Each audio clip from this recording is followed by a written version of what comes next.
Hi, I'm Sophie from France, and my story, you'll have to see to believe. My life was brilliant. I grew up in a vineyard and my parents worked super hard to make it a worldwide success. Even though they were super busy, they made sure I got the best things in life. I've just bought you a pony.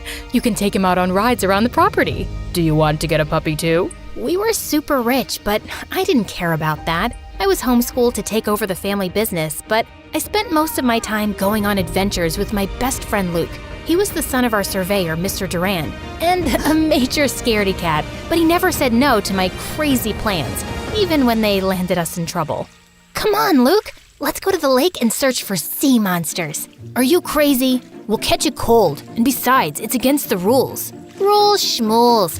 If there was a rule against sneezing, your head would explode from keeping them in. And you'd pick your nose just to tick people off. No, we're not going to the lake, and that's final. But I never took no for an answer. So I jumped over the fence and went running towards the lake. And poor Luke had to follow. But I stopped short when I saw a couple of village boys throwing rocks at a beehive. Hey, leave those poor bees alone. What's it to you, princess? Go back to your stupid grape juice farm. Sophie, we need to head back now. No, you should go back to school and learn how important bees are for the environment.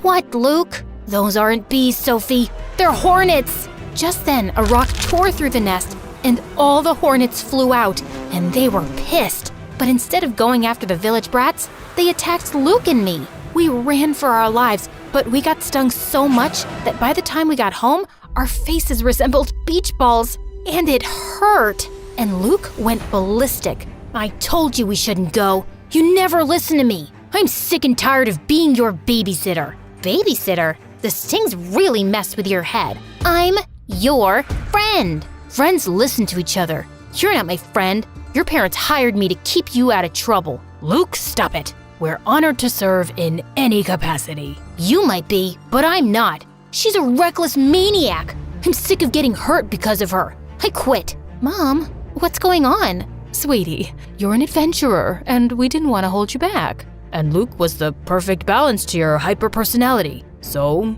we paid him to keep you safe. We were only doing what was best for you. You think this is best for me? My entire relationship was a lie. What else have you been lying about? Are you two even my parents, or is someone paying you too? I stormed off to my room and didn't speak to anyone for days. Luke left for the city without saying goodbye, and I felt humiliated that I was such a loser. No one would be my friend if I wasn't rich. Mom and Dad arranged playdates with other kids, but it wasn't the same. Every day I missed Luke, and every day I hated him more. But things at the vineyard got worse. Our wine sales went down, and then a freak storm destroyed more than half the vineyard. We had nothing left, and the bank seized the family estate. Suddenly, we were homeless. Don't worry, darling. As long as we're together, we'll be fine. The Durands have invited us to stay with them for a while. Stay with Luke? But he hates us. Beggars can't be choosers, love. And it's been years. I'm sure he's over all that. It'll be cramped in their small house, but it's temporary. But my jaw nearly fell to the floor when I saw their house. It was a mansion with fountains in the garden. Mr. and Mrs. Durand had made a fortune by making the right investments and were super nice. But Luke, I had to blink hard because I couldn't believe how handsome he'd become. His eyes were still as green as I remembered, and the small dimple still appeared near his lips when he smiled. Suddenly, he reached out and touched my hair. You've still got bugs in your hair. Oh, thanks. I didn't know it was there. I guess I'm a real bug magnet. Yeah, you always did attract the creepy crawlers. That was weird, but at least he wasn't angry or rude. After lunch, I was strolling around trying to let out a quiet burp when suddenly I slipped and fell in the pool. Strong arms pulled me out of the water, and I was face to face with Luke. And to my complete humiliation, I burped in his face like a bullfrog. I thought you had changed, but I still have to save you from yourself. And I'm sick of it. Hey, it was an accident. Once a troublemaker, always a troublemaker. Mom, you better hide the good plates or she'll break them in a freak accident. Luke, that's enough. Whatever. I have homework to do anyway. Mr. and Mrs. Durand apologized for Luke's behavior, but I didn't want to be a burden. I spent the night thinking of several business plans to get us back on our feet, but we just didn't have the money. A week later, I was waiting at the bus stop when suddenly a sports car raced by me, drenching me with muddy water. Hey, watch where you're going. I am so sorry. I didn't see you there. You're headed to school, right? Let me give you a ride and we can get you cleaned up. My name is Bella and I'm kind of a big deal there. You should stick with me because you're obviously new and don't mind me saying so, but you look like you got dressed in the dark. I just moved here from the village. OMG! Love that for you. I've always been a city girl. Last year when we went to my family's, Bella talked non-stop till we got to the school, and by the time we were sitting in first period, I knew her entire life story. She was an only child, her mom and dad were rich politicians, and she loved corgis. They have the cutest, slappable butts. I've wanted one for so long, but my parents say I'm too irresponsible, and my boyfriend is super scared of dogs, and OMG, there he is! Babe, come meet my new bestie! Oh wait, I totally forgot to ask your name. It's Sophie? Whoa, did you just read her mind, Luke?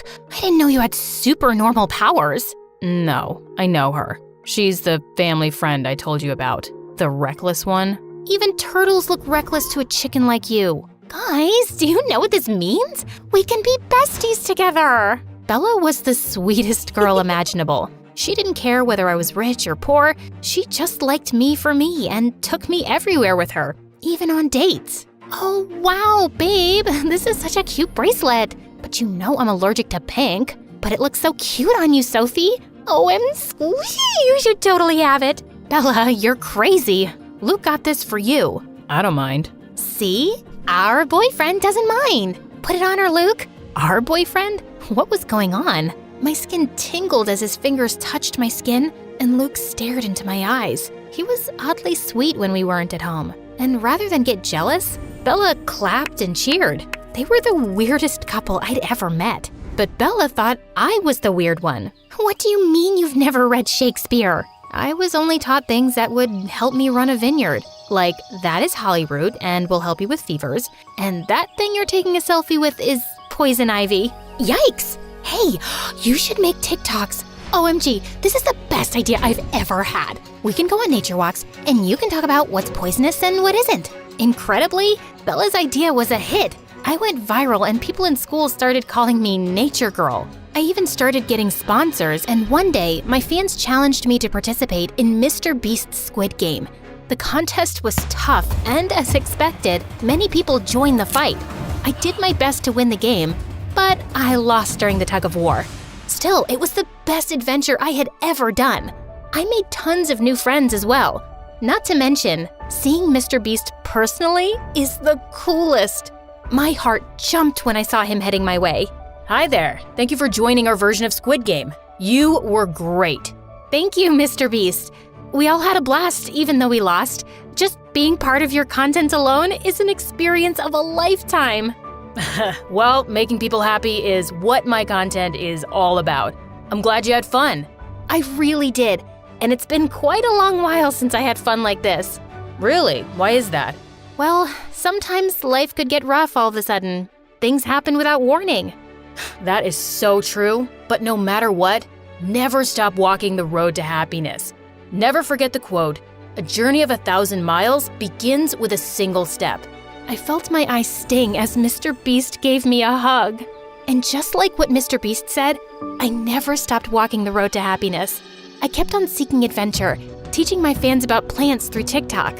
Bella supported me 100%. Eventually, the money I got from my sponsors were used to set up a small grocery shop in the city. And little by little, we were saving up to move out. Life was getting better, but Luke's behavior at home was getting worse and worse. He was rude to his parents and ignored them all the time. One time, Mrs. Durand asked them to pass the bread, and he accidentally dumped them all on the floor. What is wrong with you? That's no way to behave with your parents. You have no idea what you're talking about. Stay out of it, please. This isn't you, Luke. You used to be so sweet and caring, even if you were pretending. His eyes softened, but then he shook his head and pushed past me. I'm not the boy you used to know. It's okay, Sophie. It's just a phase. I didn't get what his problem was. He had everything he could ever want. Loving parents, a roof over his head, and a great girlfriend. But things with Luke and Bella were getting weirder. The old feelings were coming back and made me nervous. So when Dad announced we'd be moving to our own apartment at the end of the month, I was relieved, but also bittersweet. Late one night, I was packing up my things for the move when I heard footsteps on the roof.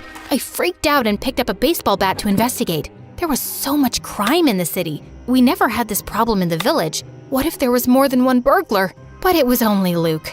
You scared the farts right out of me. Oh, great. Just what I need. A damsel in distress. I'm the one holding the bat, smart Alec, and I was always the brave one while you were scared of your own shadow. I sure was a coward back then. Remember that time you couldn't sleep and you made me push all those sheep from a fence so you could count them? They were goats, and Farmer Jack was so mad. He made us shovel horse poop for weeks. You have to admit, it was fun pretending to be my friend.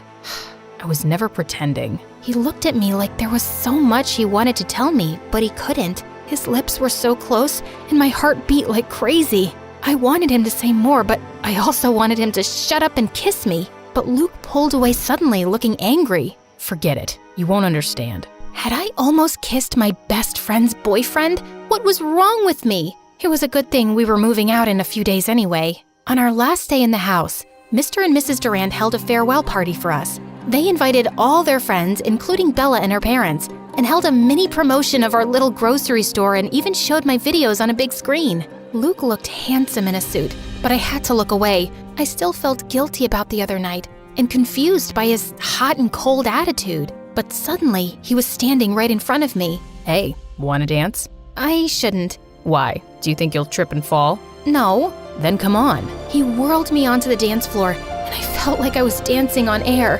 It was magical and thrilling. Then his lips came close, and all the voices in my head fell silent, but the music suddenly stopped. Luke, what are you doing? Bella's parents are watching. You should be dancing with her, not the poor grocery girl. Yes. Sophia can't bring you any connections or wealth. I'm sorry, dear, but we have to think of Luke's future, and that is with Bella.